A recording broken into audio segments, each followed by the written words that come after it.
Welcome to the Dating After Divorce podcast. I'm your host, Shade Curry, and I believe every divorced woman deserves a romantic relationship where she feels safe, loved, and cherished. You can create the most amazing life after divorce, and I will teach you how.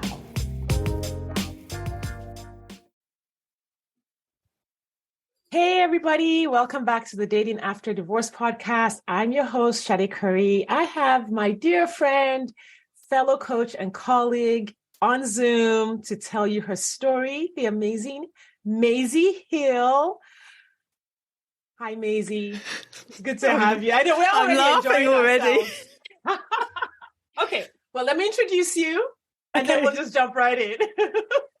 Okay, so Maisie's a master certified life coach, menstrual health expert, best-selling author of the books Period Power and Perimenopause Power. And Maisie uses mindset coaching and awareness of the body's rhythms and responses to help her clients create the life they want. You That's talk about exactly all the what things. I do. Yes, that is exactly what you do. Period power. I love that. But we're not here to talk about that today. Which I love. At least I know. It's so seriously, everyone check out Maisie's books. Go to the show notes because that's like a whole conversation by itself, which we're not having today. Today we're going to talk about divorce and dating and remarriage. But like Maisie's work is amazing. Her books are incredible. So please, even though we're not delving into that work today, please go ahead and check them out. All right, Maisie, hit us with your story. So I got to say, I just love that we're not talking about any of that stuff because I go on a lot of podcasts, all the time, but always to talk about my work. And it's kind of only once in a while that I get to dish the dirt on my personal life. Yes. This is the right podcast for that. So I'm feeling all the excitement and slight apprehension as well about it. Yeah. Because it's fun to look back. So the context is, I think, useful background information is my parents divorced when I was quite young. So I have no memory of my parents being together. And I share that because I know some people are kind of socialized to think you'll meet one person and you'll be with them forever. And if you get married, then there's no going back from that. Mm-hmm. And I didn't have that socialization, which I think is really beneficial and has been really wonderful. But all that to say is that I never really planned on getting married. It was not on my list of what to do with my life. Mm-hmm. It just wasn't a thing for me. High school, all the girls. No. What was happening there? No, I was up for relationships, but marriage, I was like, it just wasn't on my hit list of things that I wanted to do with my life.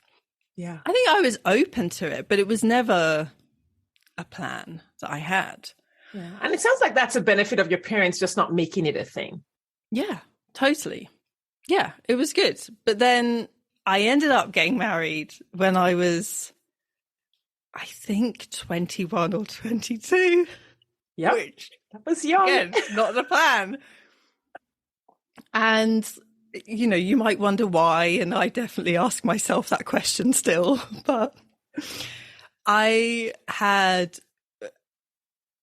gone on vacation to America. So as you can tell from my accent, I'm British. I grew up here, but I went on holiday to New York to stay with some friends and just kind of experience New York in 2001 and in September 2001. So I was there when the World Trade Center got hit, and I was with someone that morning who, in all likelihood, would have been a holiday fling.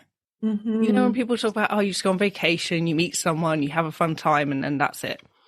Yeah. It probably would have just been that. Were for the World Trade Center, happening. And we were 4 blocks away from the World Trade Center. You kind of woke up when the first tower got hit. We were watching from the balcony when the second one hit.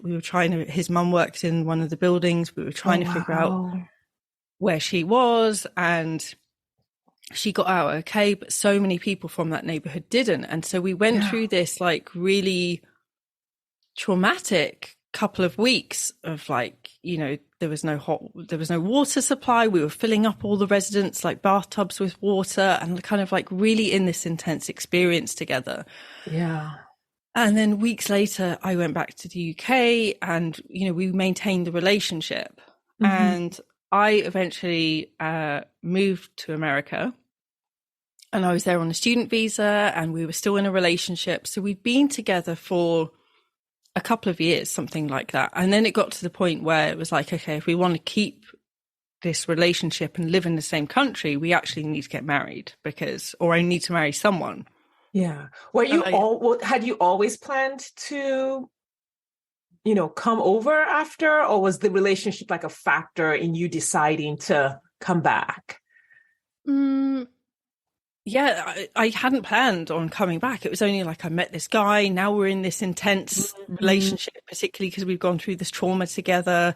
Yeah. And it was very weird for me coming back to the UK where people hadn't experienced that. Even within New York, people having different experiences depending on what neighborhood they lived in and things. So I felt very far away when I came back to the UK, and I found it that hard, which made me then seek out more connection with him and maintain that, right? Yeah, that, because like something like that kind of trauma changes you. Like you're a whole new person after that. I mean, you're still you, but like it's hard to like connect with people who don't get it.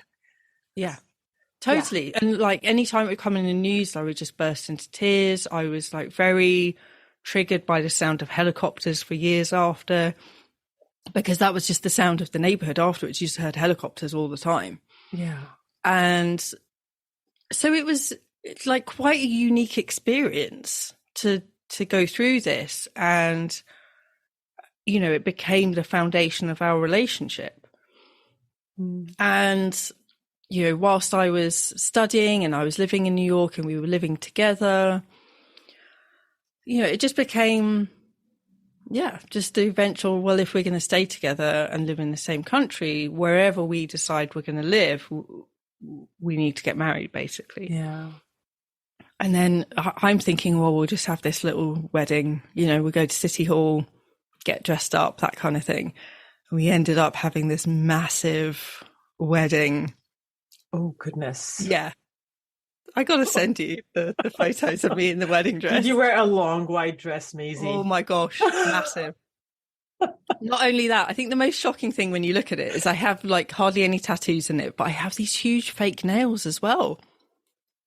It's so not I'm me. laughing because I cannot imagine the Maisie that I know now in a long white dress with nails. Like, it's so not you.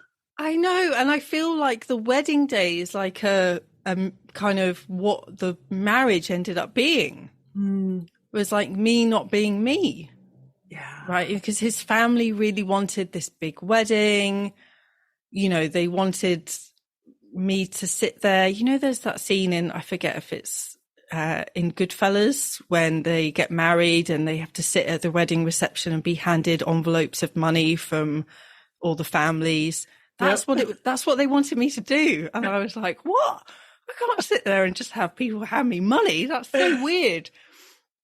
Right. But it was the cultural norm for him and his family being Italian American. And so it was just this whole day of me not really being me, but trying to be me within it. So we had this big church wedding. We walked down the aisle to the theme tune from Star Wars. Because I was like, okay, I'm going to get... That part's you. Yeah. I was like, I'm going to find ways of doing this the way that they want it, but still being me. Were you aware of that dissonance? Did you feel like, oh, this isn't me, but I have my reasons for doing it? Were you conscious of it? I think I was somewhat conscious of it. Enough to know, I think it was like, this is really important to them. It's actually not so important to me because I've never planned on a wedding or whatever, and it is important. So like, we'll do it. And it's not to say that there weren't parts of it that were fun or enjoyable, any of those things, but it was like, I don't know, it was like stepping into a movie and experiencing something very far from what your regular life is like. Yeah. It's interesting in that moment, and I know this scenario comes up for a lot of people, women, people socialized as women, and I'm sure some socialized as men as well, where it's like, oh, this is important to this other person. There's nothing wrong with that. It's just that there's this other equation where, but what's important to me? Yes. It's like you only have one half of the equation. Yeah. And it's like, oh, okay, this is important to them. And how can I honor and know that I'm being true to me within that as well? And yes. Oh, just alongside. I think a lot of my clients are very well educated in what men want. Like, okay, men want this, or educated, I'm holding up quotes because, it's just the cultural narrative of how a woman needs to show up for a man. It's like, well, men need this and men need that and men want this and men want that. And then I ask them, well, but what do you want? Yeah. And it's like blank stares. What do you mean? I'm allowed to want things for myself? Yes. Yeah. So that was the wedding. And then basically after that, I got glandular fever, which I think you call mononucleosis in the US. So I got that. So I was really ill. And then it reached the point where we needed to apply for the visa so that I could stay in the US, like apply for the green card. And at that point in time, I don't know if it's still the case, but once you applied, you had to stay in the US for 2 years. You couldn't leave. Oh. And so I was like, well, before we do that, I want to go home and see my family and like maybe go on holiday with some friends somewhere in Europe. And he just said to me, but I thought now we were married that you wouldn't want to travel. And I was like, oh. And it was like, I just came out through the illness. We had this kind of otherworldly wedding. Then I'd been really ill, and now I'm feeling better. And it's suddenly like the haze parts and you're able to really see with clarity the differences. Yeah. And I was just suddenly like, oh my gosh, he actually thinks that I won't want to travel because I'm married. And it was quite shocking to me. And that just kind of set, I think, a kind of continual, there are really some fundamental differences here. That I think when we were going through the bonding and the new relationship and me moving, and like there was always these kind of more high octane activities that create that dopamine in a relationship. And then suddenly it's like, oh no, all of those things are out of the way now. And we're just, this is who we are. Yeah. Like, maybe this wasn't the best plan after all. Yeah. We can often mistake the dopamine or the feelings or the experiences around us for the person we're with. Yeah. Like you're having this amazing experience and you think you're having a great time because of the person that you're with, but sometimes it's in spite of the person that you're with. Yeah. Yes. Yeah. So, so that was marriage number one, because I've had two. So that was number one. And so we ended up separating 7 months after we got married. And I ended up moving back to the UK. And it was just, it was a marriage when I was very young that I never wanted or expected. And I mean, how do you feel about it now when you look back at it?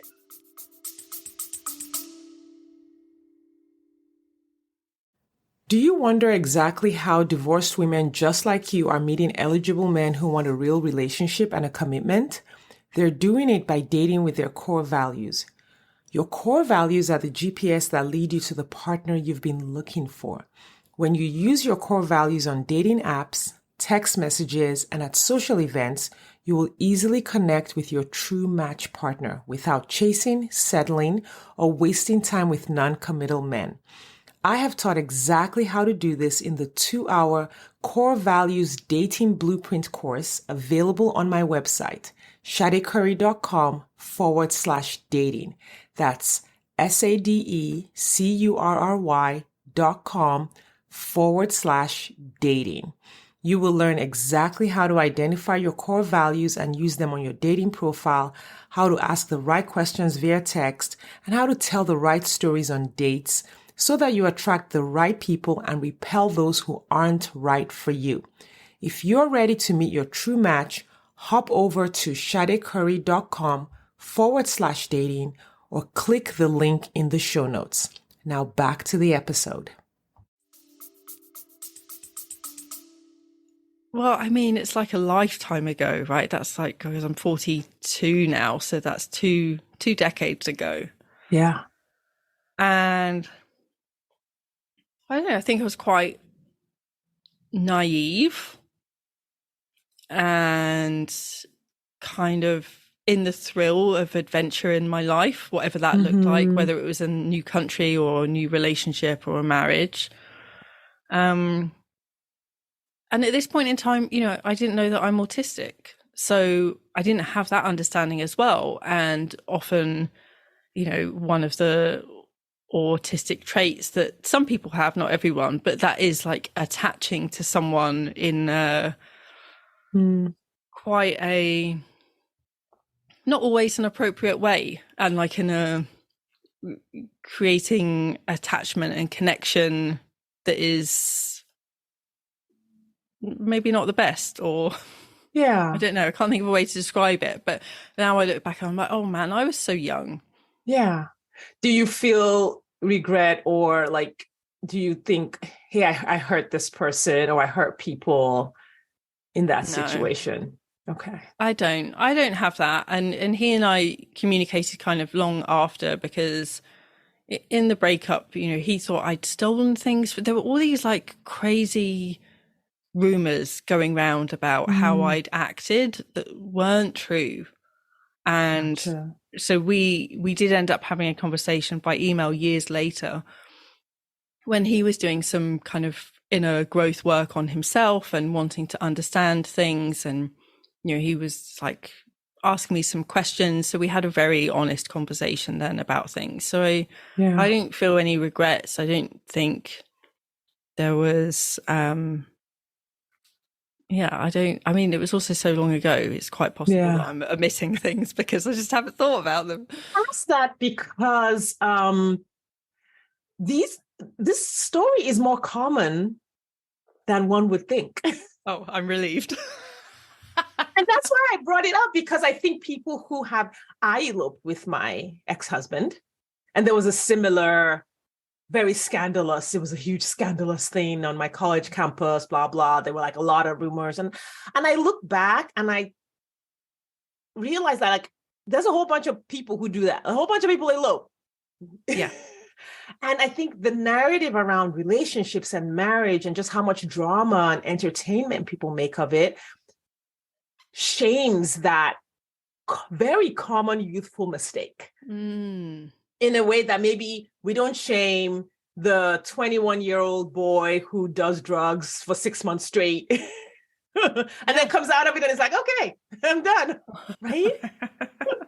Like youthful indiscretions, so to speak, are very common, one or the other. And this is just another one. I know a lot of women who carry shame from their version of that. Oh, I love the way you've put that, because it's helpful to think about, well, what else do 21, 22, 23-year-olds do? Oh, they do a lot of stuff. Oh, yeah. Yeah. I have a couple of those. I'm thinking, you have more experience there than me, but it's true. So, you know, on balance, not so bad, you know, could have been a lot worse. And, you know, I think, again, just very grateful to have the parents that I do, who were both just like, you know, because I think I felt at the time when I told them a sense of failure Mm. But they were both just like, well, if you don't want to be there, don't make yourself be there. Yeah, that's amazing. That isn't such an amazing gift. Yeah.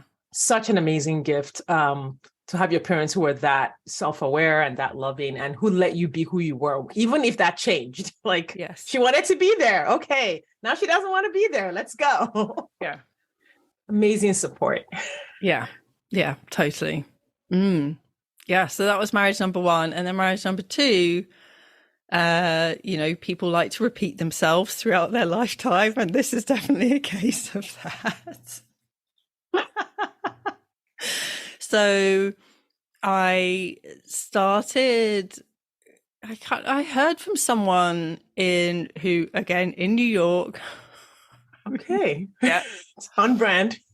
Exactly. I heard from someone in New York and they emailed me and we just started talking and it just became a romantic relationship, an online romantic one. So not through the apps. Dating app or no, it wasn't through the dating apps. We'd met each other a couple of times in social situations. Gotcha. And I guess he must have heard that I was single at that point in time and just emailed. How long after the first marriage? Years and years. So I'd had another long-term relationship in between those, like a 5-year relationship. So I don't know, 7-8 years, something like that.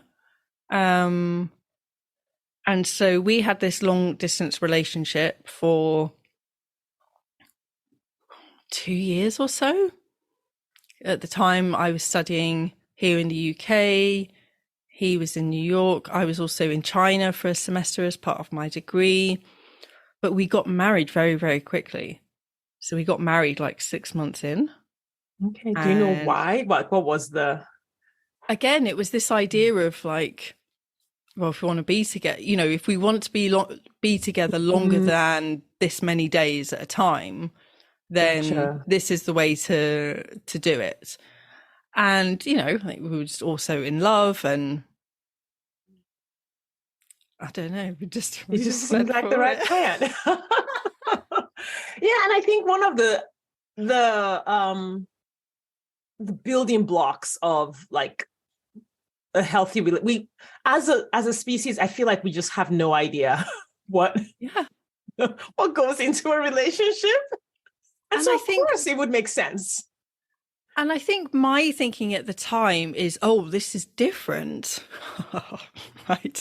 This is different because it's not about like lust or connection in the moment. I think my thinking was this is a mature relationship because we're communicating through email and things and we're talking and it's not based on the kind of heat of the moment physical attraction or being swept along by your hormones. It was like this different thing. But in the midst of that, I think there was that fundamental, it's like we built this mental, emotional connection to each other without really knowing each other physically in terms of what's it like for me to be with this person and how do our nervous systems relate with one another and all of those things that we can kind of miss out on when we're talking about the online world. The long distance. And our brains are great at filling in the gaps. Like your brain will just imagine what it's going to be like. So you're like, I wonder what it's going to be like to share money with this person. Your brain just fills in the gap. Like it just builds the story. Be like. Yes. Based on him saying this, it's going to be like this. Okay, done. That's so true. It's hilarious. But it's even things like, so one of the things that I mention in my books is like, how does someone smell to you? Because there's this research around, between men and women, there's research around if a woman is on the pill versus not on the pill, who is she attracted to by scent? And they do these like t-shirts. They put t-shirts in a bag and you sniff the bag and all of these things. And basically, there's this particular gene gene expression and compatibility between you and another person that has a lot to do with when you sniff their armpit. Yeah. Are you attracted to them? Like, could you hang out in their armpit forever? And that's something that I used to ask my clients. I'd be like, okay, if you're on birth control, if you're on the pill and you're planning on marrying or having children with someone, what do you think about the idea of coming off it for a short period of time to see if you still feel attraction and still like the smell of this person? That's amazing. It's actually like quite significant consequences if there is a mismatch there. Yes. Yeah. And I know that because both of my husbands smell different. And I had noticed, like, I have my nose is like super sensitive. It's annoying. Like, it's supposed to be, I think I was going to be in caveman days. I was the sniffer for the tribe. Except now I just like sniff everything and it's not useful.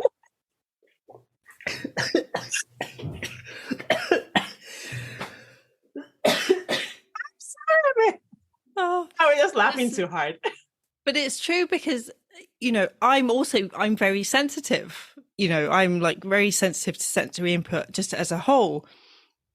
But I wasn't getting this input from this person because we're just developing this relationship online. So there's this like close mental and emotional intimacy, but a lack of knowing each other in that way. And I kind of remember smelling him the first time and like just not being into how he smelled. But I overrode that because I'm like, well, you know, I just chose to see things through a different lens and ignore a sense of knowing within me. Yes, 100%. I think relationships and this kind of discussion is where it's not just your thoughts. Yeah. Like, because I think often a lot of coaching or teaching in, you know, traditional religious settings and in thought work is all about, well, so your partner smells like this. Well, you can change your thoughts about how he smells, except that's just a lot of work. Yeah. And why would we want to? Right. Like, you know, we just like picked someone that just like made it generally effortless to be with them. Yeah. Yeah. And whereas like now my partner, Paul, we've been together for 9 years. I love how he smells. I just love how he smells. Yeah.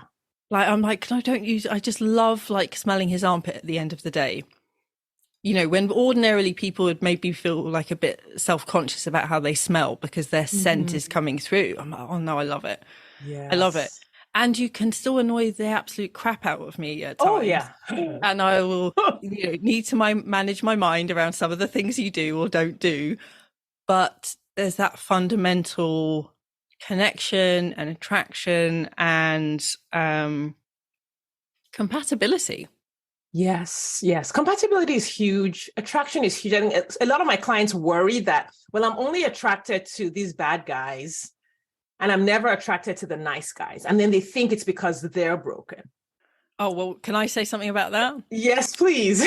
Okay. If you're someone who does this, you have to pay attention to your menstrual cycle if you have one, because there's also research that you're attracted to, quote unquote, the bad guys around ovulation.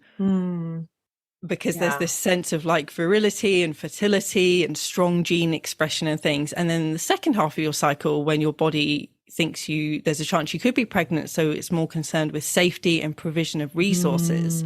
That's when we're more attracted to the nice guys. But the thing is that in the run up to ovulation is when we're most, typically, not always, but there's usually an increase in sexual desire.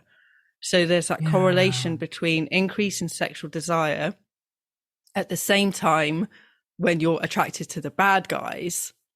And so those two things kind of all come together. I'm like, oh, I only have the hots for bad guys. But meanwhile, there's this other part of the cycle where you're like, oh no, I'm up for like meaningful conversation and connection and who is going to help to provide resources for me.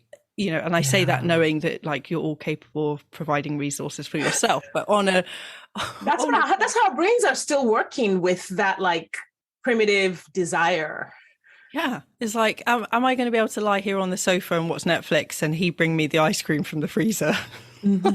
Yes. Yeah. And what's interesting is also like you can have the bad guy that you're attracted to and the nice guy that you're attracted to later. And it's possible that neither one is the right guy for you. Yeah. It's entirely because there's so many layers to attraction. Yes. Yeah. And, you know, and maybe we can just talk about this when we get to your current partner and how you met and all that. Like, what are the layers that all come together to create that compatibility for you guys? But let's keep going with the second marriage. Okay. So the second marriage, so we were married for, I think, a couple of years before we separated. And again, it was just, there were some struggles in the relationship. Some of them now I'm like, oh yeah, it's because how my autism was influencing things, but also just some things that were causing issues. And we went to see a therapist together, relationship therapist. And she kind of highlighted, I think it would be more beneficial for him to have some therapy on his own first, and then we come back together. And I was kind of like, oh, really? Like, okay. So I kind of prepared myself for that. And then he just never contacted her to do any sessions or anything like that. And I just felt an unwillingness on his part to show up to the relationship in the way that I wanted him to. And I don't judge him for that. I just think he was unable to at that time. Yeah. Right. For whatever reason. But that was also his decision, his choice, even with the influences that were going on. And so we called it a day. Yeah. How would you like, and I like to sometimes check in on like, I talk to my clients about like creating a relationship that's effortless. Now, of course, there is work in marriage, you know, your partner's going to annoy you, all the things. But there's a level of like, just like the work is productive. The work you're doing in one relationship is productive, but then you're doing the work in this other relationship and it's not productive. Here's how I think about it. Well, there's a couple of things. One is like, does it feel like we're doing the work and we're building up together? Or does it feel like I'm digging in the earth trying to get somewhere on my own? You know, it's like, are we going up together? Or is it just taking us down and down and down? Oh, that's such a good way to put it. That's such a good way to put it. Yeah, and then, I call it a hostage situation. I say, is it a hostage situation or is it like, what's happening here? So I might be a little dramatic. I think yours is a little more reasonable description. I love it. Hostage situation. That's perfect. But I also think, you know, my tendency, particularly being socialized as female, is to overfunction in relationships. Whether the other person wants or needs me to or not, that's just kind of my go-to. And so the way that I think about whether I'm over-functioning or not and be able to know that about myself is I'm willing to help someone.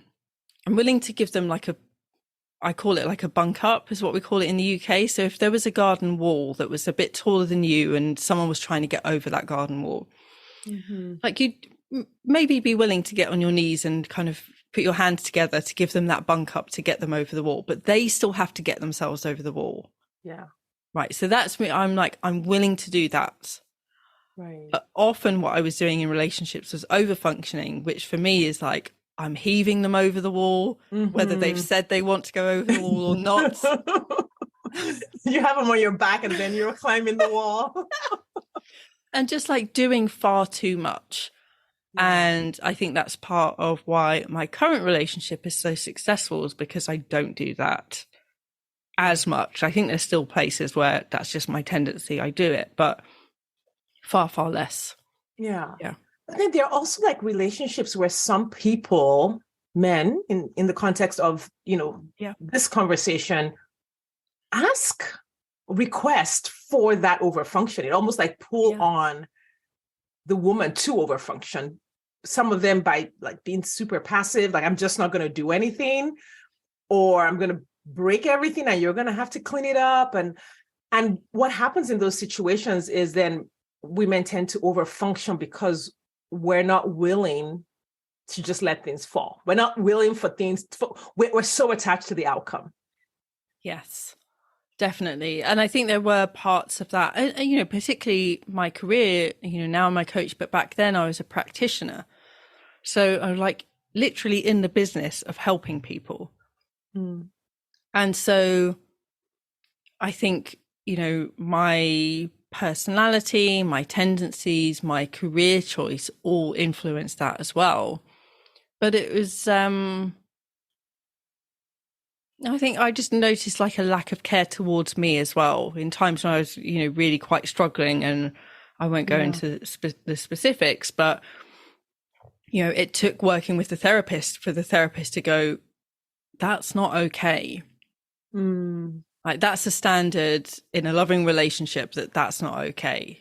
Yeah. But it hadn't occurred to me because I'm like very resourceful, good at taking care of myself. I can come up, I can be very understanding. So I was just coming up with reasons why it was okay, like that was acceptable in a relationship to me. And so part of that was also just saying, actually, that's not acceptable.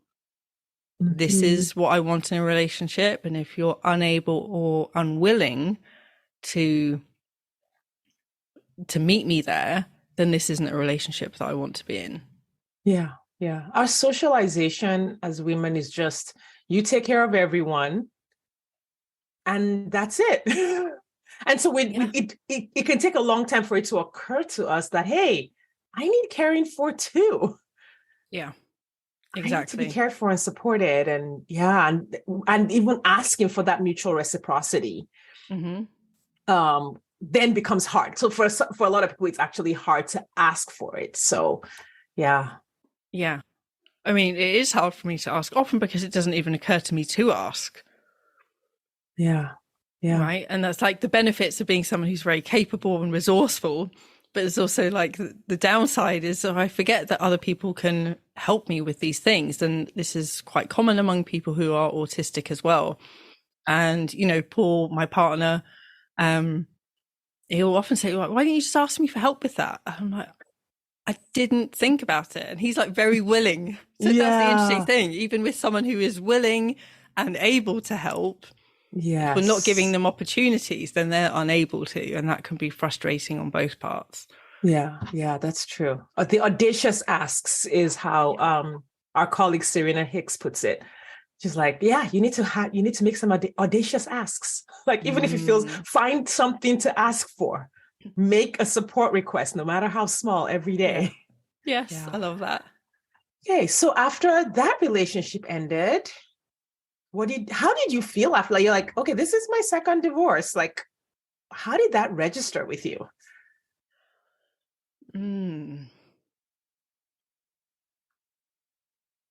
I think I felt solid with it. I felt good with it because I knew that I had shown up in the way that I wanted to. Right. I think I probably stayed in it longer than, maybe I could have, because there's a couple of conversations that we had. And I just remember being really astonished at how he was thinking about things. Right. It just was very, very different. And I remember thinking, wow, that's an interesting approach to life. Like, it was just so... Yeah. Like, I mean, I'm kind of tempted to get into the details here, but I don't know how useful it is. But it was just, when someone says something, you're like, whoa, it's just so I know different. that moment. Like, how did I miss that? Like, it's that moment where you're like, wait, who is this person? And how did I miss that this is who he is? Exactly. But I had those things, but I think I was, I don't know, just in this place of like, I was committed to staying. Like, oh no, we're married. I'm not 21 or 22, whatever this time round. I can do this differently. And I think there was a period of time where I felt some kind of discomfort with the idea that a second marriage was ending. So I Yeah. stayed. But Yeah. then once I made the decision to end it, I think I did my processing in the relationship. Yeah.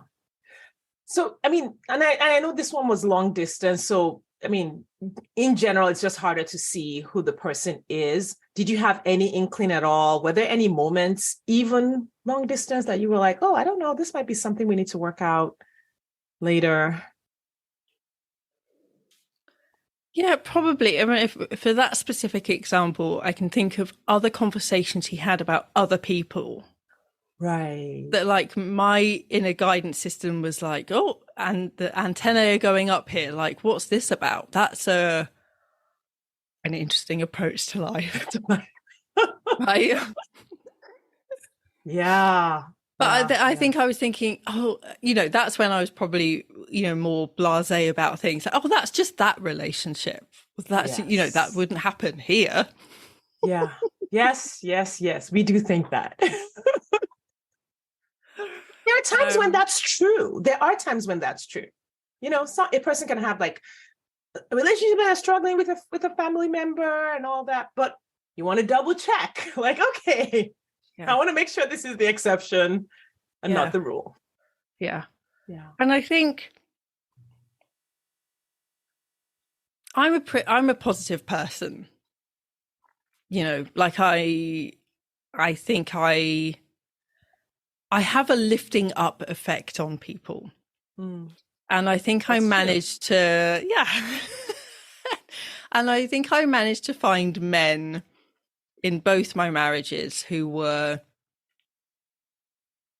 had tendencies towards bitterness and resentment and blame. Mm, And them meeting me kind of brought them up.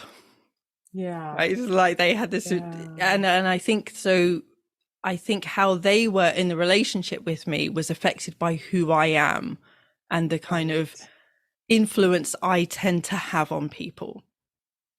And Yeah. don't be listening to this thinking like I'm like that all the time. I require a lot of time on my own.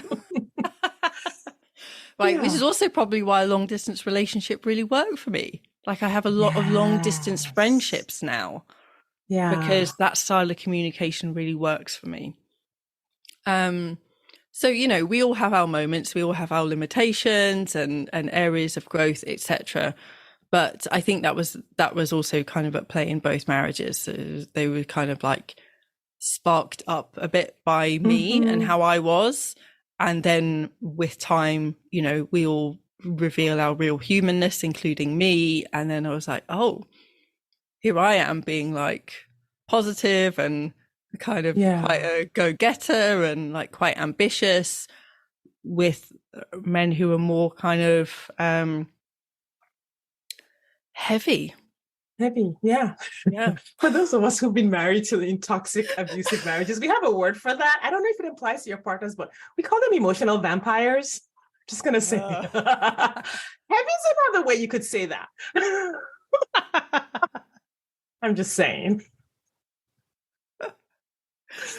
Yeah, and I think one of the things I try to tell my clients in that, and we this is not stuff that any of us really knows. This is stuff that I've learned along the way. Is that we sort of like, I won't say be attracted. We tolerate. Tolerate is the word.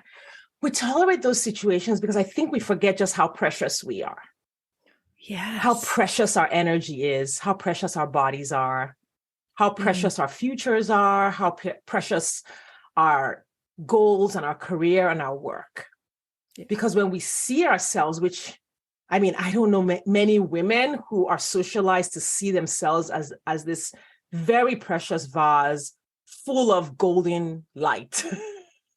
You can't just let anybody come up to that. Right.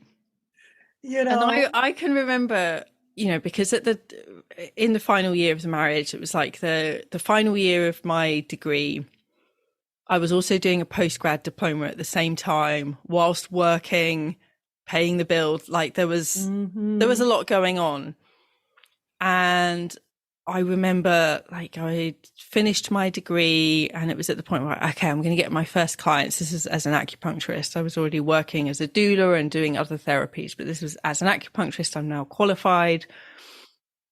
And I came up with this package that was like, I can still remember it, 12 sessions, like 3 months of focusing on your cycle and fertility. And it was £750 and like you could pay all at once or this. And I remember him saying, who's going to pay that? Right. Wow. And I was like, of course someone's going to pay that. And so I got my first client, and somehow I think that must have been one of the final kind of nails in the coffin when that happened, because I ended up taking that check and buying myself what I call my divorce handbag. Did you know it was your divorce handbag at the time? Yeah, I did. Yeah. I was like, I'm just going to take that money and I'm going to buy myself this handbag from this company in New Zealand that I loved. And now, I'm not really a handbag person. I've only got two. But anytime I use that bag, I kind of still get a little thrill from the memory, the significance of it, because it was like my first earnings in my career at that time. Yeah. It was also the decision of, this is the end of the relationship. I want something more for myself, regardless of whether that's with someone else or not. It's just, this is what I want, rather than this is what I'm willing to put up with. Yes. Oh, that's so good. All right. Well, now we want to hear all about Paul. Paul, the amazing Paul. Yes. How did you meet? Where do we find him? Because I've got ladies lined up for the next set of Pauls. So we first locked eyes at this like daytime party that was happening for this radio station that he DJs for. Oh my God. Okay, wait, hang on. I'm so excited right now, and I'm so happy because like meeting in person, you met in person. Oh, it gets better than that. So we didn't really meet. We noticed each other at this place. Yes. And then I could tell that he had gone, because I felt like the disconnect happen. And so he'd gone. I was like, oh, okay. Yeah. And then about a month later, I was at Notting Hill Carnival, which is a big deal here in the UK. And I'd been at Carnival all day and then gone to an after party. And I was talking to a friend, and then she just went, oh, you have to meet my friend. And it was Paul. And she just introduced us. And I was like, oh, that's the guy from that party like a month or so ago. Wow. So we talked all night. Like what, like all of that, like, what was going on in your life? Because it's always about your life and your energy and how you're showing up. Right? Because a lot of people chalk all this up to luck. Like, oh, she just got lucky. She just happened to be at the party, and then she just happened to lock eyes with that guy. And I do not believe that that's how things like that happen. First of all, you were at the party. Yes. But I wasn't at the party to meet someone, either of them. Right. But you showed up. Like, it's all about showing up. And so, like, and I think that's kind of what I wanted to pull out of that moment was how were you showing up that made that moment happen? So I was just out to have fun. I was with other people at the first party, not at Carnival. I kind of went on my own to that, but You went home on a Friday night watching Netflix. No, I wasn't. But I knew I was already having a good time. And it wasn't like in the past when I've been kind of interested in dating or whatever, that I've shown up to events like that looking for someone. Right? I wasn't looking. I was open to it, but that wasn't the purpose of me being there, because I felt very very solid in who I was in that chapter of my life. Like, I was having success in my career. I was just doing my thing. Yeah. I love that. Like, and was there a difference in how you like saw yourself and felt about yourself then than like in prior to the other relationships? Definitely. I think up until that period of my life, it was very much about, unable to be alone or feeling lonely or searching for someone else. And, we've spoken about socialization today, but just in terms of, someone else completes me. And even if that's not the thought that you're aware of, it shows up in just your whole vibe. It's like when you're looking for someone to complete you, even if you're not aware that that's what you're doing, there is that. And then we get that, but then we realize actually this isn't. They brought their own half, not the other half of me. Yeah. But yeah, I was just having fun. I wasn't expecting to meet someone. I was open to it. We spoke, we had a lot of fun, and then I left, or he left. I can't remember. There'd been quite a bit of rum by that point in time, I will say. But then I got the bus home, and I remember thinking, I need to find a way to contact him. So I went to the radio station that he DJs on and went through all of their presenters, and there were many. And of course, he would have the one that's alphabetically at the end of the alphabet. But I found him, and then I found him on Twitter, and then we started talking over Twitter. Wow. So you put yourself out there. You were like, I like this guy and I want to have a conversation. Yeah, I'm very good at doing that. I think that's kind of like, I think it's a me thing, but I think it's also an autism thing of just like, I am just very much like, this is what I want, and I'm not going to wait around for anyone else to give it to me. I'm going to go and get it. Yes, we should all be like that. Like, seriously. Like, I just call it being the CEO of your dating life. It's like, okay, you're running this ship. How do you want it to go? Yes. Like, where do you want it to go? What kind of guy do we want? Where is he? And how do we let him know that we're available? Yeah, exactly. So yeah, we just started talking over Twitter. And then we kind of, eventually kind of officially started our relationship a few months later. And then we went on holiday together like a month after that. And I think I basically moved in when we got back.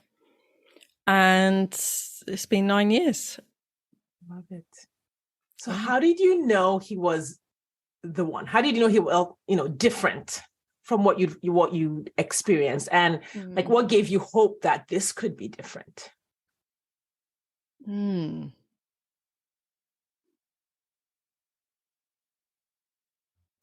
There was the attraction, the high, the connection was there, but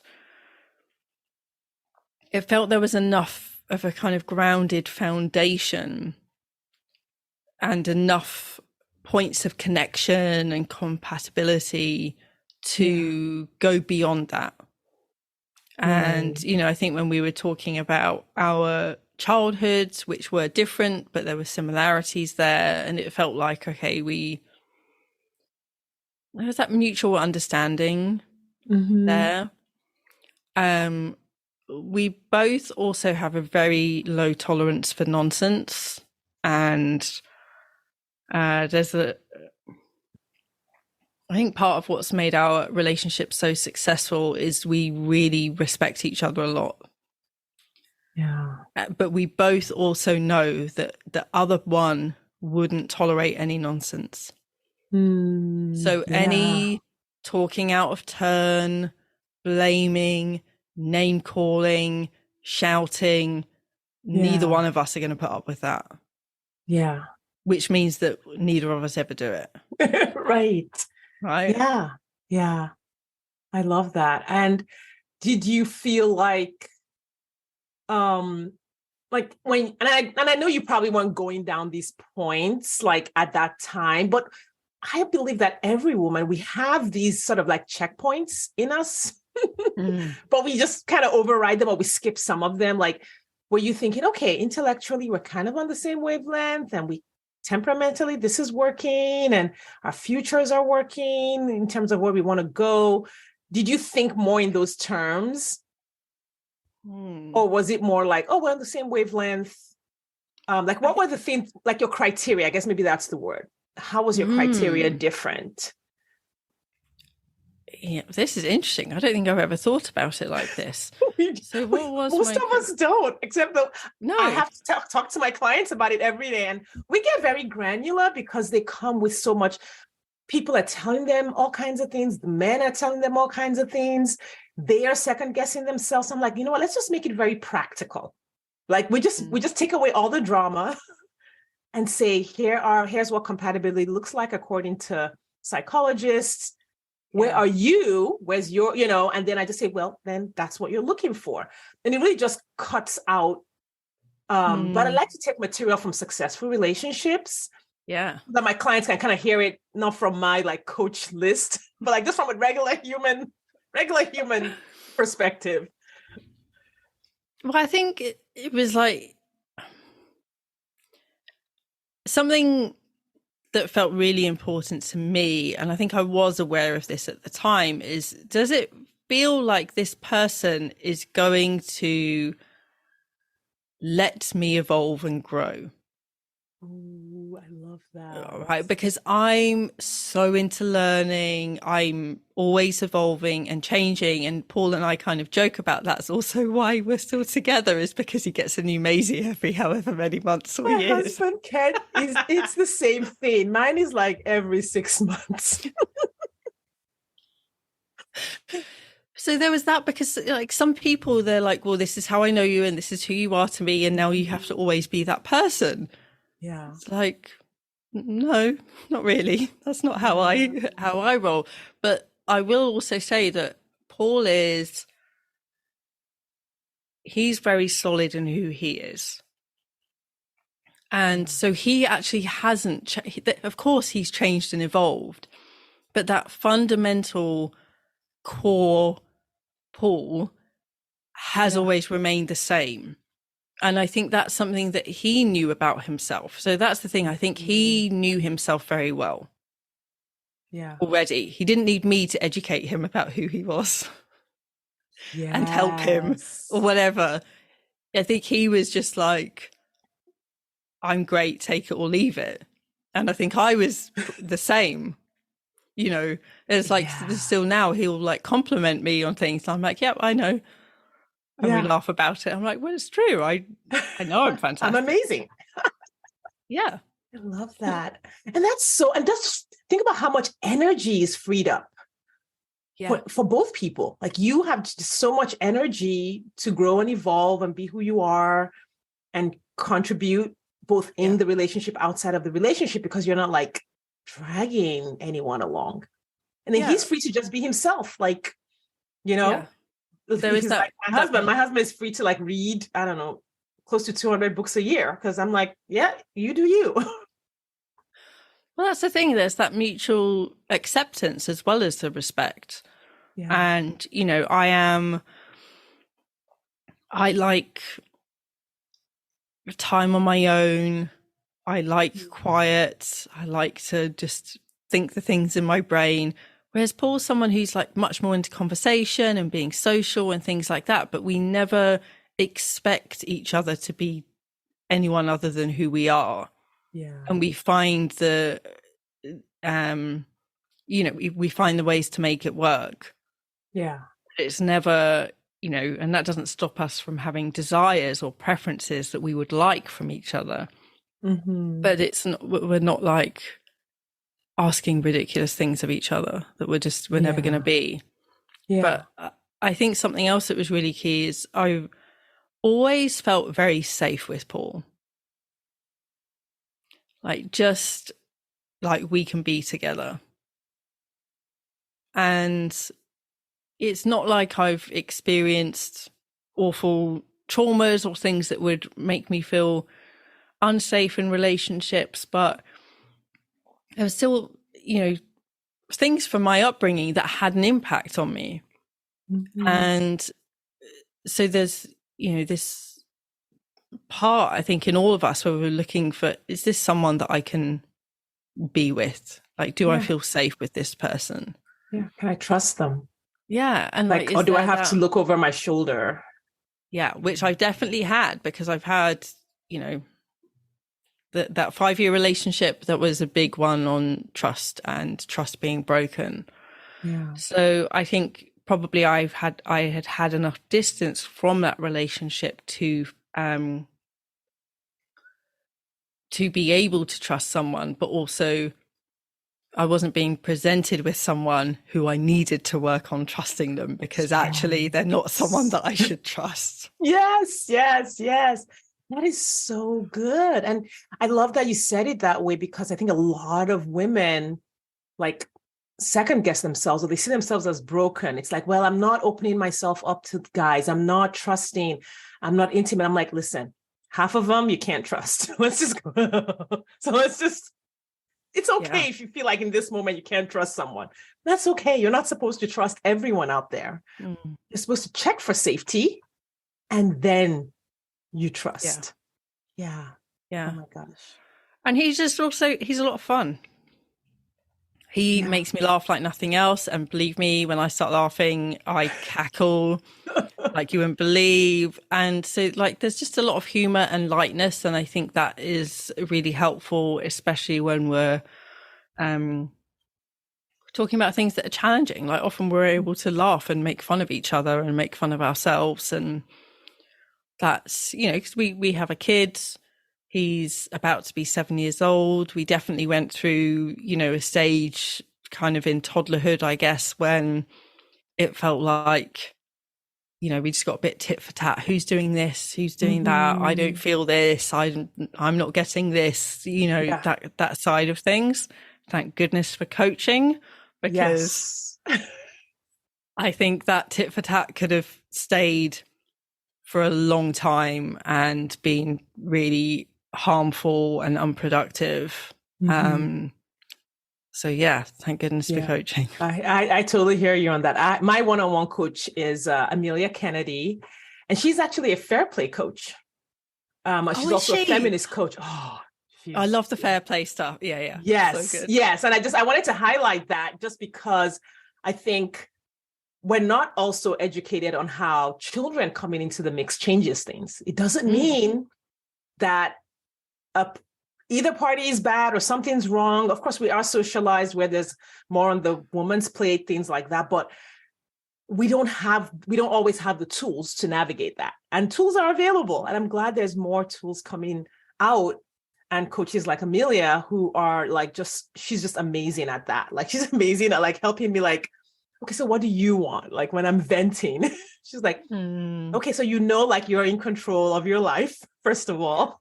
You're Always a gonna helpful reminder. reminder like you are choosing this. We know why. And so yeah, I totally get that. And that's like a whole education on its own. But Mm. again, like you said, you were building with someone, even as you were navigating that and trying to get through that. It wasn't dragging down, it was finding ways to build and grow through Yeah. it. And Yeah. something that the wonderful Maggie Reyes, who I worked with doing relationship coaching as well, is that she was just like, we just want to know, are they willing to? Yes. Are they Oh, willing so to look good. at this? Not judging like Yes. their current ability to do it to the degree that we want them to, Mm-hmm. but just, are they willing to do it? And I have to say, Paul, and he says this himself, he's like, I pretty much do anything you want me to do. I just need to know what it is. Oh, And, oh you my know, God. I'm going to tear up. So amazing. Ladies listening, non-binary persons, they do everyone exist. on here, they do exist.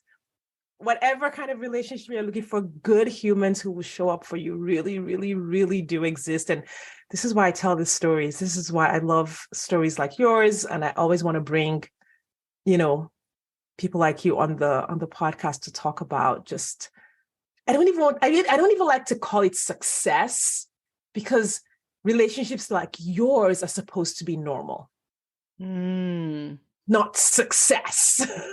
Yeah. You know, I love that. I love that. Way to go, Paul. He's the best. Yes. And so are you, Maisie. Thank you so much for coming on, sharing your story so vulnerably. I know it's going to help so many people out there. Like you just dropped all of the wisdom, even as we were laughing and talking. Thank you for having me. It's it's been really helpful and interesting to look back on things and understand them with a new perspective. So thank you for giving me the space to do that. Yeah, my pleasure. So let's talk about your work a little bit. Okay. Like what do people get if they're like, yeah, I want to work with Maisie? Like what is like just there before, usually your typical clients before and your typical clients after? Well, typically before, my clients are like really held back, and they're like things that they want for their lives that they just feel aren't doable, usually just because they have a whole load of things getting in the way, like perfectionism, people pleasing, not thinking, like we said, it's okay to want things and to go for them. And, just my work is all about just learning those skills, learning how to manage your mind, learning how to work with your body's responses, learning how to show up to things that feel challenging to you, whether it's like having a conversation with your partner or your boss, and just like stepping into ownership of their lives and what they want them to look like. So I have a podcast called The Maisie Hill Experience. My book's Period Power, Perimenopause Power, and I have an online membership called The Flow Collective. So they're the ways to work with me and to listen to my work and hear what I'm all about. Awesome. And we will have all of those links in the show notes. So please check Maisie's work out. Maisie, it's been my absolute pleasure to have you on to just hang out with you again today. Thank you for your time. Appreciate it. Thank you so much for having me. All right, everyone. Thank you for your time and attention today. We appreciate it. We will see you next time.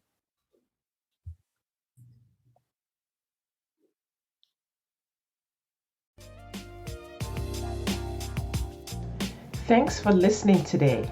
If you are ready to get married after divorce, I want to invite you to download my free 8-video training specifically designed to help divorced women date with ease and get married again. Head over to shadecurry.com to get started. That's SADECURRY.com. I'll see you inside.